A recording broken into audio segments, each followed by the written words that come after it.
Veg Maratha आज धाबा style एक recipe घेऊन आलो आहे व्हेज लोकांसाठी आणि एक नंबर अशी रेसिपी आहे. सुरुवातीला एक वाटण तयार करायचे, त्यासाठी खडे मसाले ॲड करतो आहे मी.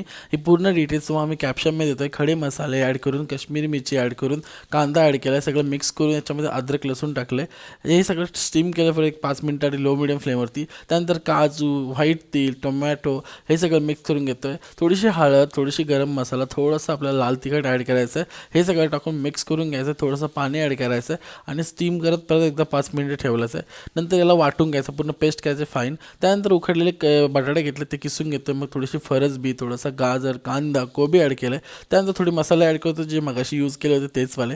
त्यानंतर चवीनुसार मीठ ॲड करतो.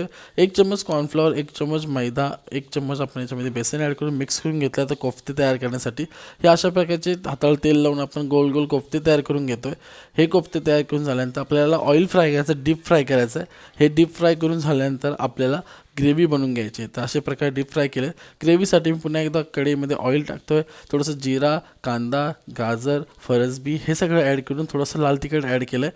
त्यानंतर आपली जी पेस्ट तयार केली ती ॲड केली. पूर्ण ही पेस्ट आपल्याला 10-15 मिनटं लो मिडियम फ्लेमवरती शिजून घ्यायचं, थोडंसं पाणी टाकून. नंतर सर्व करा. असं इज इट इज आणि एकदम इझिली तुम्ही अशा प्रकारची रेसिपी बनवू शकता. याची डिटेल रेसिपी मी यूट्यूबवरती टाकेन, नक्की जाऊन चेक करा आणि कमेंट करायला विसरू नका.